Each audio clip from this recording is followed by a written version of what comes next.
Bem-vindo de volta, meu irmão. É uma grande alegria estarmos juntos mais uma vez, prosseguindo nessa caminhada de preparação para os nossos projetos missionários, os nossos atos missionários.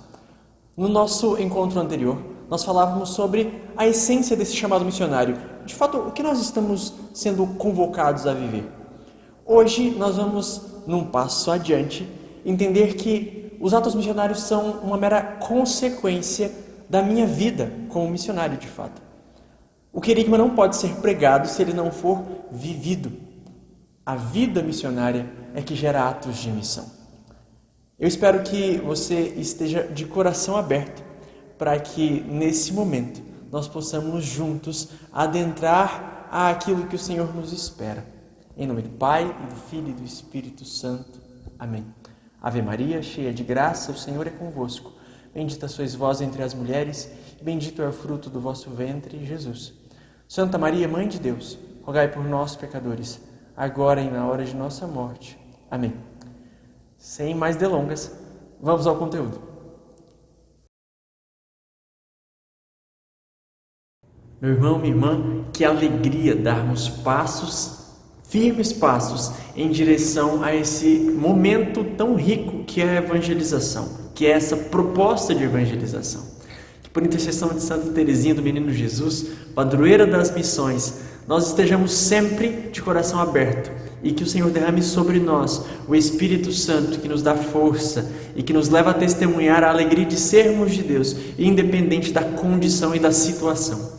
Vinde, Espírito Santo, enchei os corações dos vossos fiéis e acendei neles o fogo do vosso amor. Enviai o vosso Espírito e tudo será criado e renovareis a face da terra. Ó Deus, que instruíste os corações dos vossos fiéis com a luz do Espírito Santo, fazei que apreciemos retamente todas as coisas segundo o mesmo Espírito e gozemos sempre de sua consolação por Cristo Senhor nosso. Amém. Que nós permaneçamos sob a proteção do Deus que é Pai, Filho e Espírito Santo. Amém. Neste momento nós vamos prosseguir nessa nossa caminhada, nesse nosso processo de formação, compreendendo de modo um pouco mais aprofundado o que é essa tal missão programática, a sua importância para nós enquanto igreja e alguns aspectos práticos dessa realização. Para isso, eu quero te convidar primeiramente a abrir a sua palavra lá no livro dos Atos dos Apóstolos, capítulo 1, para que nós possamos juntos retomar a palavra que no ano de 2021 nos serviu como tema, base, e a partir dela entendermos aquilo que o Senhor deseja para nós nesse tempo.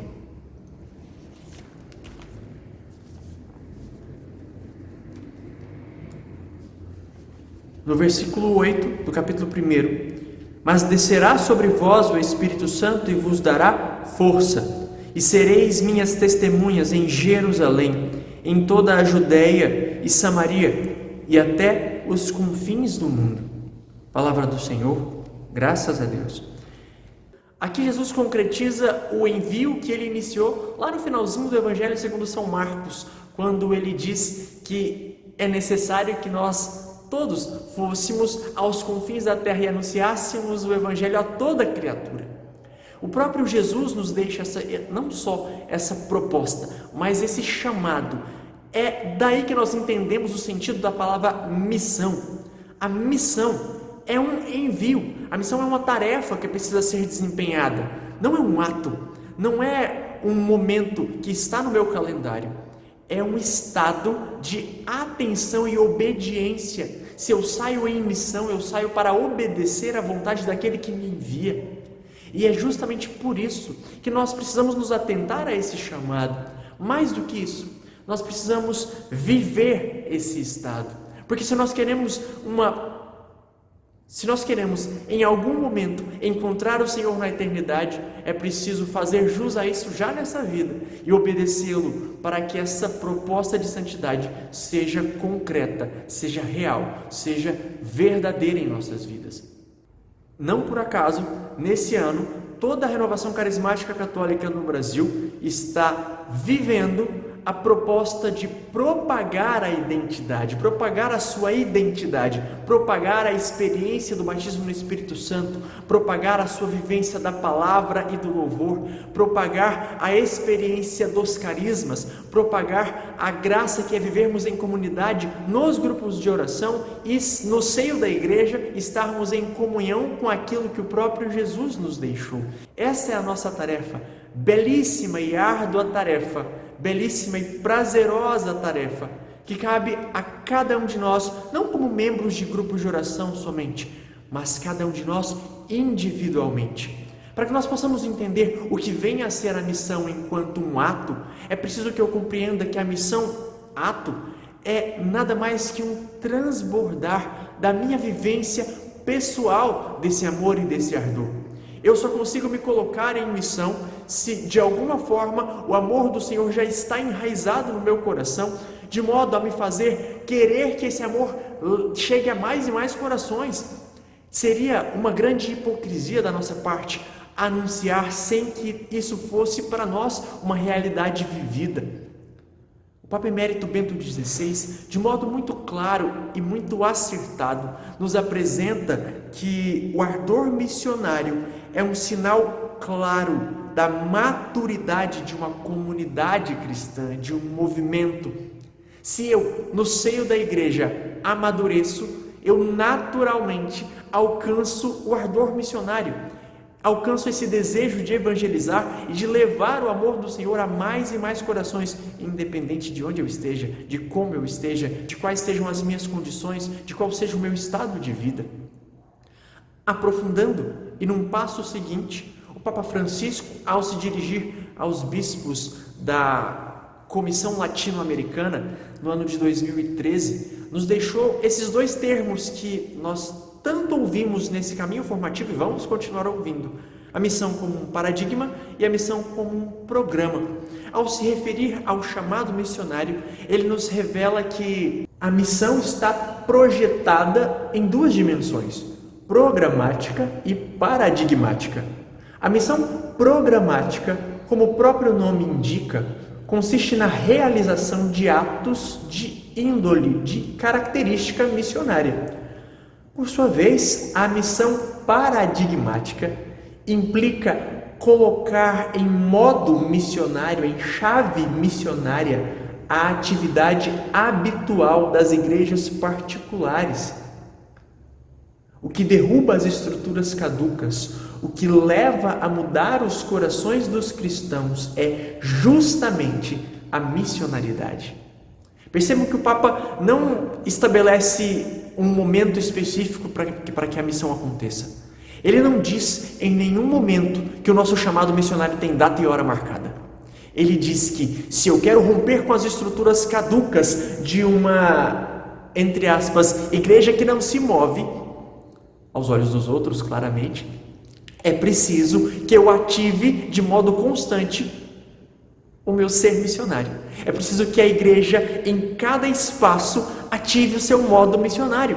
É preciso que, para que o amor do Senhor chegue aos demais corações e rompa a frieza dos contatos virtuais do nosso tempo, a missionariedade exista. É por isso que nós estamos aqui. Esse é o nosso desejo: obedecer ao envio do Senhor, obedecer ao reconhecimento do Papa Emérito Bento XVI, obedecer ao chamado de Francisco, obedecer à voz do Espírito Santo que grita nos nossos corações insistentemente: ide, fazei discípulos meus todos os povos, ide, anunciai, para que todos se tornem minhas testemunhas, também como você é. Isso é o Senhor que te diz, isso é o Senhor que anuncia, isso é o Senhor que te traz. Uma vez cientes disso, uma vez abraçados nessa certeza, não há missão impossível, não há evangelização que não se torne realidade. E é nisso que reside a beleza da evangelização, não num ato específico, não naquilo que os missionários usam ou deixam de usar. A beleza da evangelização consiste naquilo que é a própria evangelização, naquilo que é o anúncio verdadeiro. A beleza da evangelização está no transbordar da verdade de cada evangelizador. A beleza da evangelização consiste em levar ao irmão aquilo que há de mais natural na minha vivência, aquilo que há de mais verdadeiro na minha forma de ser católico, na minha forma de pertencer ao Senhor e de mostrar para o mundo, ainda que em silêncio, que Jesus é o meu Senhor, que a minha vida é direcionada por aquilo que só o Senhor pode fazer em mim. E isso acontece por meio da ação do Espírito Santo. Isso acontece por meio da nossa vivência de batizados no Espírito Santo, a partir da nossa vivência carismática. É por isso que o propagar da identidade, propagar a identidade, depende necessariamente da nossa postura missionária, do nosso ardor missionário, da nossa vivência missionária, dia após dia, independente das nossas limitações ou mesmo das nossas condições. E é em atenção a tudo isso que toda a RCC no Brasil é chamada, convocada a alegremente anunciar o Espírito Santo, anunciar o amor do Senhor, anunciar o amor salvador, esse mesmo amor que move a minha vida, que move a sua vida, meu irmão. Esse mesmo amor que rompe as barreiras das nossas limitações e é derramado em cada grupo de oração, e é derramado em cada lar onde há uma pessoa batizada no Espírito Santo. E é por isso que nós estamos aqui, nos preparando para que essa evangelização se torne uma realidade, para além da nossa vivência pessoal.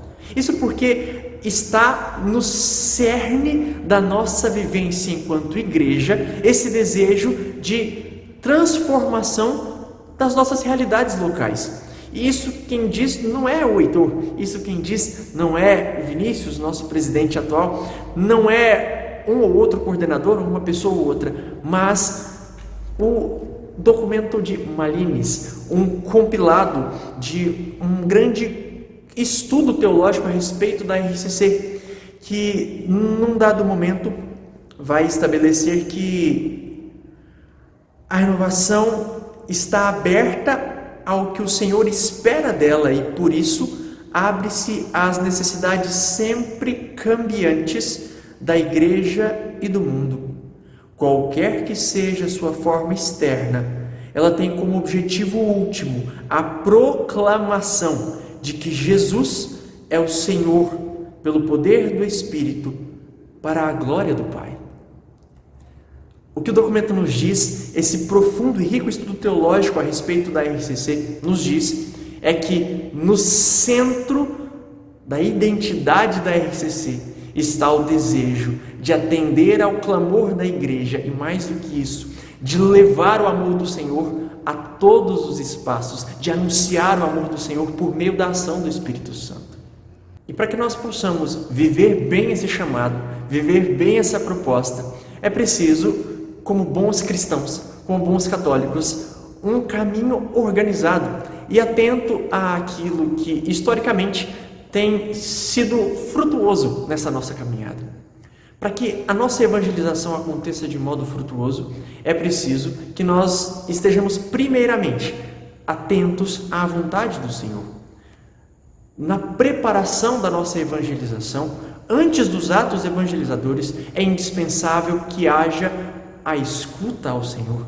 É indispensável que nós nos coloquemos em exercício de escuta, para que nós saibamos aonde o Senhor deseja enviar a cada um de nós. E, uma vez enviados, como Ele deseja que a evangelização aconteça. Somente a partir da escuta eu posso de fato atender à vontade do Senhor.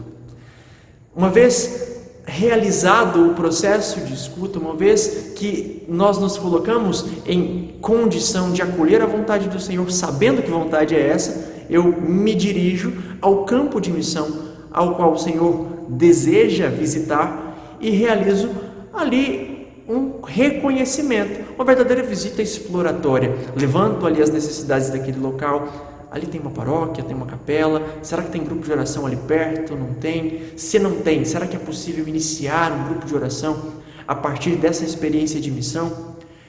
De que forma acontece a dinâmica de trabalho nessa região? Será que no dia em que a missão está sendo proposta vai haver público para que seja evangelizado? Tudo isso precisa ser levantado com antecedência para que a missão seja preparada com zelo, para que a missão seja preparada com todo o cuidado que o Senhor deseja. E no passo seguinte, nós nos preparamos enquanto evangelizadores para isso. Ouvir o Senhor, sei o que Ele quer. Visitei o espaço, sei o que é possível realizar naquele espaço, conheci os espaços que podem receber a evangelização, já me preparei de modo prático para que isso aconteça, já sei aonde direcionar os meus esforços. Então, agora eu preciso me preparar como evangelizador, é preciso buscar o conhecimento a respeito da evangelização, fazer com que todos os missionários se portem de modo condizente com a evangelização, fazer com que eles recebam a preparação para a evangelização querigmática, e isso o Ministério de Pregação nos apresenta de modo ímpar, não só, mas de modo especial. Antes do ato evangelizador é preciso então que eu me coloque em escuta, que eu me dirija ao campo e conheça o campo, para que eu saiba o que fazer, e também que eu me prepare, que eu receba a formação necessária, que eu seja instruído sobre como agir, de que forma proceder, como evangelizar, que conteúdo utilizar, como realizar o atendimento de oração, como pastorear as ovelhas evangelizadas durante o momento da evangelização, como direcionar as pessoas para as atividades paroquiais, o grupo de oração. Tudo isso precisa ser preparado e realizado, aliás, entregue, ao missionário antes do ato evangelizador, para que ele não seja pego de surpresa no ato evangelizador. Durante a missão, durante o ato missionário, é preciso que o pastoreio aconteça de modo contínuo, de modo ininterrupto, assim como a intercessão deve ser contínua e ininterrupta, porque a batalha é constante. Nós estamos ali diante de cenários imprevisíveis. E também por isso é que o pastoreio se transforma numa ferramenta indispensável, pois é muito possível que durante um momento de evangelização, um evangelizador seja surpreendido com uma situação com a qual ele não saiba lidar, ou com algum problema que mereça atenção imediata. Talvez um missionário tenha algum problema de saúde e precise de acompanhamento. Essa estrutura em eventos de maior dimensão se faz necessária para que não hajam imprevistos, ou, se houver, que eles sejam socorridos a tempo. O grande tesouro da evangelização é o próprio momento da evangelização. O grande tesouro da evangelização é o momento em que o Senhor se faz conhecido para aqueles que não o conheciam. Então, por que não utilizar-se dos carismas? Você, evangelizador, você, missionário, que se coloca à disposição do Senhor, não tenha medo de clamar o Espírito Santo. Claro, de modo discreto, de modo sábio, mas não deixe de fazê-lo, para que o próprio Espírito Santo revele em oração aquela que é a necessidade daquela pessoa que está sendo evangelizada. Então, durante o ato evangelizador é preciso que a intercessão não cesse, é preciso que o pastoreio não cesse, mas que a oração jamais deixe de existir. Após o ato evangelizador, após a concretização desse caminho missionário, é preciso que, novamente, o pastoreio se torne uma realidade. Não só daqueles que foram evangelizados, com novas visitas, com atendimentos que se estendem, com a acolhida desses nossos novos irmãos nos grupos de oração, nas paróquias, nas comunidades, mas também o pastoreio daqueles que evangelizaram, para que eles possam não só perpetuar a evangelização, mas também dar a conhecer as próprias limitações, as próprias dificuldades, as situações que podem ser, na partilha, no cuidado, amparadas e desenvolvidas. Além disso, é necessário que o ato evangelizador seja avaliado, para que no momento futuro, em novos atos, em novos momentos de evangelização, não sejam cometidos os mesmos erros, ou que, diante dos acertos, eles sejam maximizados em novos momentos. Então, primeiramente, eu me preparo e preparo o campo de missão, tudo isso ouvindo o Senhor. Me preparo para o campo de missão e vou atento para ele diante daquilo que me pode acontecer. Durante a evangelização, igualmente atentos àquilo que o Senhor pode e vai falar o tempo todo. É preciso oferecer a estrutura necessária aos missionários, mas sempre oportunizar a oração em todas as possibilidades, em todos os locais onde a evangelização acontecer. E ao final é necessário pastorear os evangelizados, também os evangelizadores, e avaliar o ato de missão, para que os próximos atos sejam ainda mais frutuosos. Diante de tudo isso, os frutos virão, porque o Senhor não perde uma oportunidade sequer de alcançar os corações que se abrem. Amém? E para que nós possamos dar passos firmes e certeiros, peçamos mais uma vez a intercessão de Santa Teresinha do Menino Jesus, que nos acompanha nesse momento, e da bem-aventurada Virgem Maria, que, uma vez recebendo o Espírito Santo, não pensou duas vezes e partiu em missão para socorrer aquela que necessitava. Ave Maria, cheia de graça, o Senhor é convosco. Bendita sois vós entre as mulheres, bendito é o fruto do vosso ventre, Jesus. Santa Maria, Mãe de Deus, rogai por nós, pecadores, agora e na hora de nossa morte. Amém. Em nome do Pai, e do Filho e do Espírito Santo. Amém.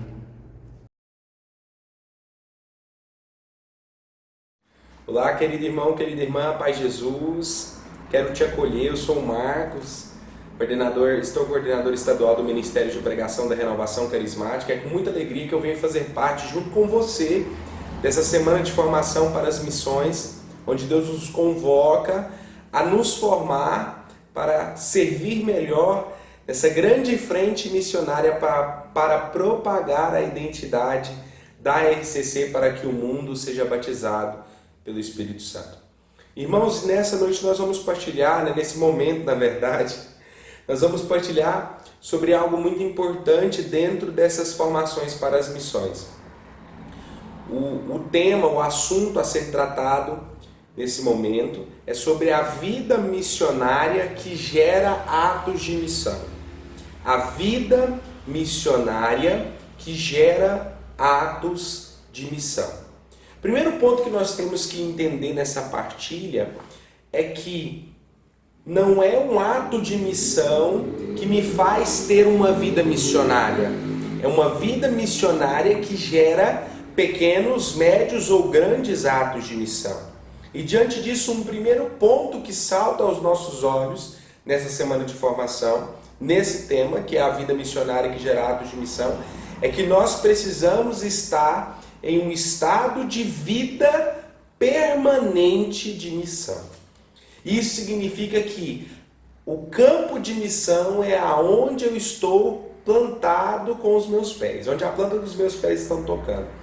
Então, necessariamente, o que Deus está nos falando nessa proposta é que a missão acontece aonde eu estou, não por causa de mim, mas porque eu preciso realizar esta missão aonde eu estiver. No meu trabalho, na minha escola, na minha casa, na minha família, nas praças, no ônibus, aonde eu estiver, eu preciso ter como um coração que queima, um estado permanente de missão. O Senhor não nos quer como missionários de eventos apenas. Claro, os eventos e os atos de missão de forma diversa são muito bons. Mas o que o Senhor quer de nós é que nós possamos entender que o estado de vida permanente, o estado de missão, o estado como uma vida permanente em missão, é o que Deus quer para nós. Então, o primeiro ponto, falando sobre a vida missionária, que aí sim gera atos de missão, é nós entendermos que Deus nos chama para termos uma vida missionária, um estado permanente de missão. Deus te quer missionário no seu trabalho, falo mais uma vez. Deus te quer missionário na sua família, na sua escola, na sua faculdade.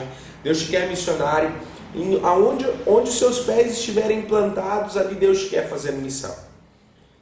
O segundo ponto que nós precisamos entender nessa partilha nossa é que é o próprio Cristo que nos convoca a viver esse grande e belo estado permanente de missão. Quando nós abrimos a palavra, eu quero convidar você que está aí com a sua Bíblia, lá no Evangelho de São Marcos, no último capítulo, no capítulo 16, no versículo 15, ele vai dizer assim para os discípulos: ide por todo o mundo e pregai o Evangelho a toda criatura. E nessa passagem, Jesus mesmo nos convoca, meus irmãos, a nós entendermos que o Evangelho, que a missão, que o anúncio deve acontecer em todo o mundo e para toda criatura, para todo mundo.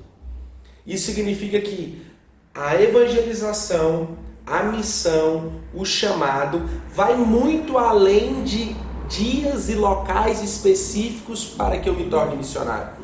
Pelo contrário, eu sou convocado por Jesus a assumir esse posto em todo mundo. Eu quero te convidar, o que é o todo mundo para você? O que é o todo mundo hoje?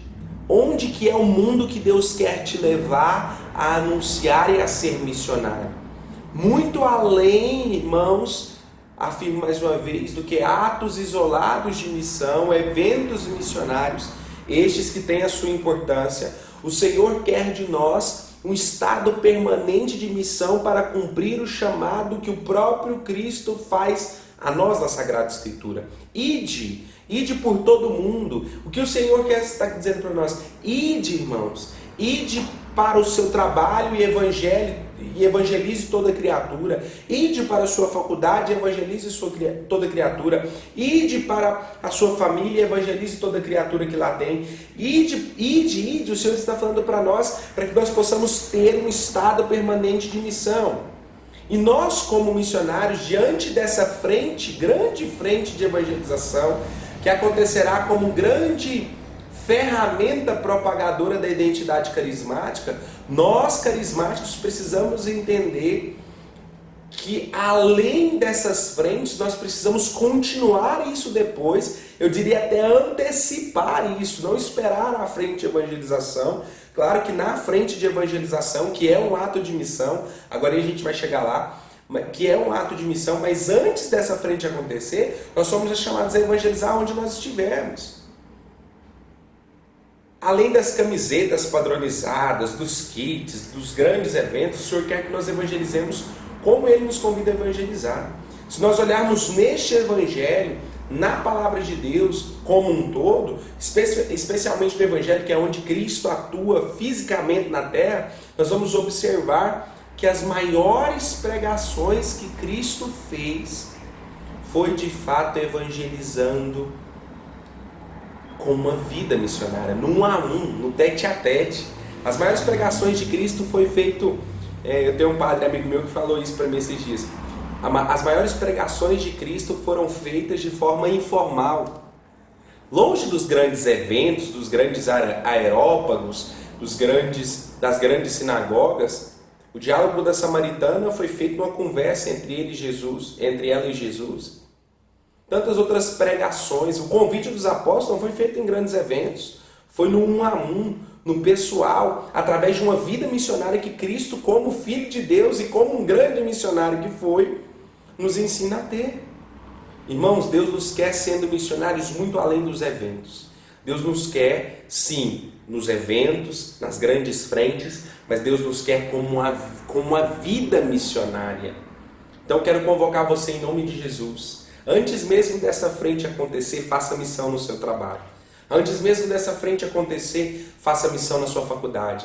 Faça missão na sua família. Faça missão aonde você está com a planta dos pés agora. Evangelize aonde você está agora. Porque eu tenho certeza que se você fazer um pente fino e um breve exame de consciência, você encontrará almas que necessitem de um coração missionário que anuncie Cristo para elas. E a primeira que precisa corresponder a esse chamado é você que está participando dessa semana de formação. Volto a dizer, a grande importância em atos de missão. Mas o que o Senhor quer de nós é que nós possamos ir para esses atos de missão tendo uma vida missionária. Porque nos preocupa muito atos de missão isolados, onde nós anunciamos Jesus, mas ao retornar para nossas realidades, nós tiramos a capa de super-herói missionário e deixamos a missão de lado. Não, não é isso que Deus quer. Deus quer corações que estejam permanentemente em missão, em estado permanente de missão. Porque o próprio Cristo nos convoca a isso. E um último ponto, para que nós destrinchemos um pouco, ainda, nós precisamos entender que esta vida missionária precisa ser uma vida, e esses atos de missão, essas atitudes de missão precisam ser querigmáticas. E aqui eu quero destrinchar um pouco, ruminar um pouco sobre a questão do querigmático, do querigma.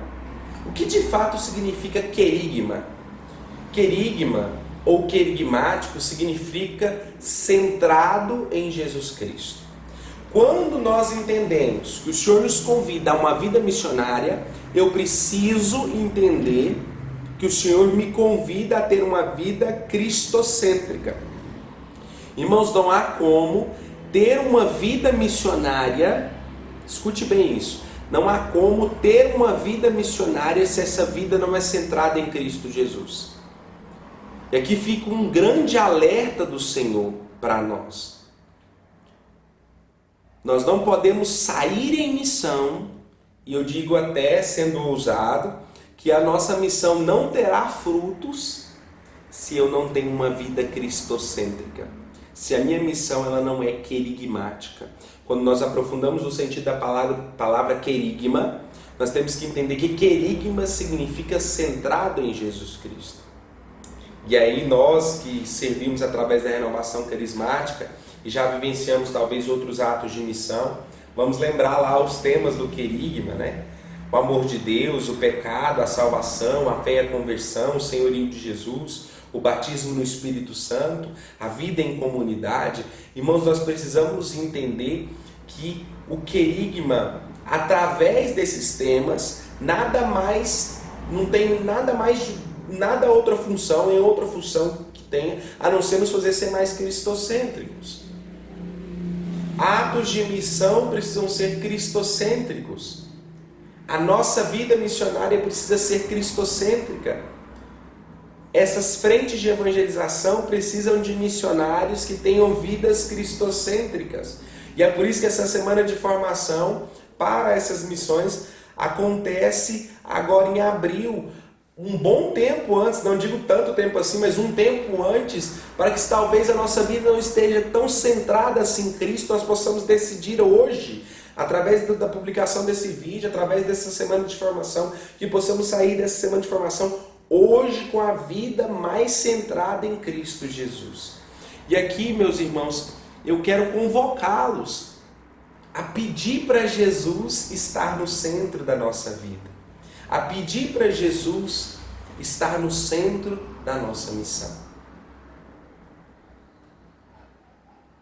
Nas nossas missões, nos atos concretos, nós precisamos ter uma vida cristocêntrica. Eu não sei se você consegue observar, eu até anotei aqui algumas coisas, como Jesus tem insistido para nós, renovação carismática, para você missionário, para mim que sou missionário, que ele precisa estar no centro.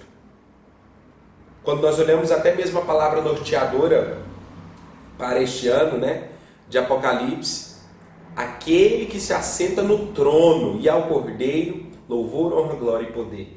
Quando nós olhamos esta passagem, Cristo está nos dizendo que ele precisa estar no centro, junto com o Pai e o Espírito Santo, no trono das nossas vidas. Irmãos, precisamos disso em nossa vida. Precisamos dessa cristocentridade em nossas vidas. Missionários que não têm Cristo no centro não conseguem viver sua missão em plenitude. Claro, Deus age por misericórdia, Ele realiza milagres em nossa vida, mas com toda certeza o Senhor quer de nós uma resposta cristocêntrica. E diante disso, irmãos, eu quero de forma muito breve lembrar, né? Por que essa evangelização, eu diria, como o tema vai nos dizer, né? Uma vida que gera atos. Então, por que essa vida missionária, ela sendo cristocêntrica, ela é tão eficaz? E aí, quando a gente olha aquele espaço, né, em outro momento, isso será aprofundado de forma um pouco mais detalhada, mas quando nós olhamos ali no anúncio do querigma, na evangelização porta a porta, irmãos, nós lembramos de alguns passos importantes para que o querigma seja anunciado com qualidade e para que esta evangelização, a partir da minha vida, seja mais cristocêntrica. Quando nós olhamos um passo a passo, eu poderia citar alguns passos aqui de forma bem objetiva. Primeiro eu me apresento, não é? Eu chego na casa da pessoa, bato no portão, toco, quem é? A pessoa abre o portão e ali eu falo, né? Eu me apresento, eu sou o Marcos, sou missionário da Renovação Carismática Católica, estamos aqui realizando essa frente de evangelização, sou do grupo de oração tal, eu me apresento. Mas além da apresentação tem também um segundo passo, eu preciso saber quem é o evangelizando, ou quem é o evangelizado.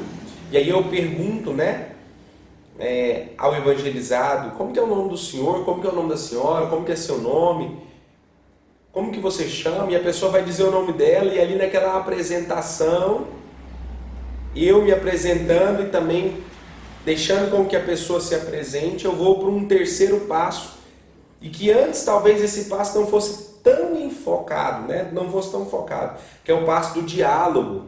Terceiro passo, o passo do diálogo, né? E ali eu dialogo. Marcos, mas onde está o querigma? Nós vamos chegar lá, meus irmãos. Mas ali eu tenho um diálogo, né? Eu converso, e aí, como é que estão as coisas? Tudo bem? A gente veio aqui para poder fazer uma visita, falar um pouco de Deus, mas queremos saber também como é que o senhor está, como é que a senhora está. E ali dentro do diálogo existe um passo muito importante, dentro desse terceiro passo, que é o passo da escuta. Muitas vezes nós missionários, e por isso tem que ser cristocêntrica, porque o próprio Cristo muitas vezes escutou. O que ele diz, né? Que queres que eu vos faça? Se nós olharmos em muitas curas, muitos milagres que Cristo faz, ele tem um diálogo com o seu evangelizado. Então ele pergunta e ali dialogando ele escuta a necessidade. E o Senhor quer nos ensinar nesse terceiro passo, no diálogo, a escutar quem nós evangelizamos. Como é que você está? Está tudo bem? Está tudo em paz? Conversa ali, escuta a necessidade do irmão e a partir disso, a partir do diálogo, aí sim eu entro com a evangelização querigmática. Eu lembro de algumas formações que me passaram, né, na época que eu estava começando nessas frentes de evangelização porta a porta, onde um irmão que dava formação, falou que no passo do diálogo eu tenho que pedir ao Espírito Santo que me dê um discernimento aguçado, porque às vezes numa partilha de uma necessidade da pessoa que ela expõe, ali entra um querigma, entra ali um tema do querigma, entra ali uma passagem, entra ali um momento que você sente a brecha para evangelizar. Vou dar um exemplo muito prático. Eu pergunto, né, como a pessoa está, eu me apresento, deixo com que ela se apresente, aí depois eu entro com um diálogo eficaz, pergunto como ela está, escuto a resposta, né? Diante dessa resposta, vamos supor que aquela pessoa fala, não, eu estou um pouco triste, né? Porque eu moro sozinho, ou moro sozinha, já sou de idade, meus filhos não vêm me visitar, eu me sinto muito sozinho.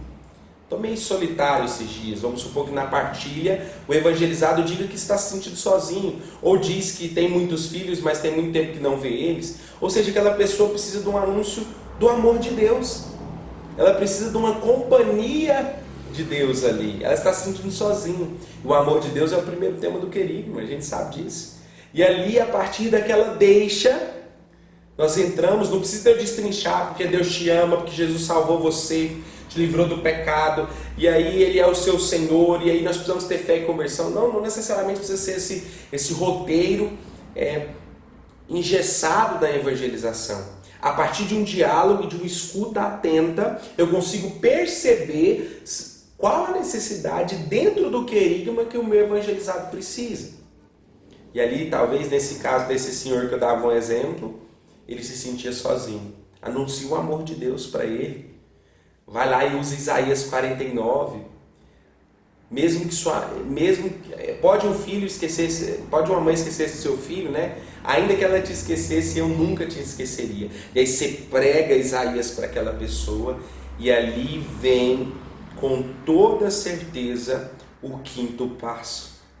O passo da oração. Eu me apresento, eu deixo que o evangelizado se apresente, eu dialogo e tenho uma escuta profética, eu evangelizo querigmaticamente, e ali agora, depois de evangelizar, eu entro com o quinto passo, que nada mais é do que a oração. E aí eu rezo direcionado, eu faço uma oração direcionada, com toda a prudência, onde eu rezo, eu oro com o meu evangelizado, peço para que Deus derrame sobre ele, no caso desse exemplo que eu citei, o seu poderoso amor. E por último, não menos importante, o sexto passo, entra um convite. Convite para quê, Marcos? Convite para alguma coisa que vai acontecer no dia, convite para o seu grupo de oração que está fazendo essa frente de evangelização. No final, antes de você ir embora, não, eu queria te convidar para ir numa noite carismática que aconteceu hoje, queria te convidar para o meu grupo de oração que acontece toda terça, toda quarta. Vai lá, porque é isso que você experimentou aqui hoje, acontece todos os dias, acontece hoje nessa noite carismática, e ali eu faço um convite. Então, meus irmãos, nesses passos eu só dei uma pincelada, haverá um momento que será mais aprofundado, mas nesses passos que eu citei, nada mais tem como objetivo do que nos direcionar para uma evangelização e para uma vida querigmática, ou seja, centrada em Jesus Cristo. E aqui fica os ensinamentos de Deus para nós. Nós precisamos estar em um estado permanente de missão.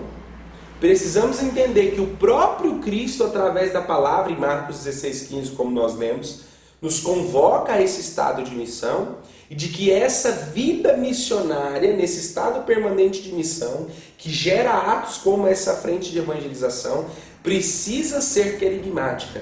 E aí eu citei 6 passos, pode ser outros passos, mas dentro dessa mesma direção que eu partilhei, esses 6 passos que nos faz ter uma evangelização mais querigmática, mais centrada em Cristo e não em nós ou em qualquer outra coisa. Meus irmãos, essa era a partilha sobre a vida missionária que gera atos de missão. A partir desta vida missionária, pode ter certeza que atos de missão vão surgir. Mas mesmo que atos de missão surjam, Deus nos quer fazendo missão o tempo todo aonde nós estivermos. Que fique claro essa mensagem nesse momento de partilha de informação. Que Deus nos abençoe, que Deus nos dê a graça de uma boa frente de evangelização. Esses atos de missão sejam, que eles possam ser cada vez mais cristocêntricos e que o Senhor nos ajude a ser bons missionários e que nós possamos dar bons frutos para Ele.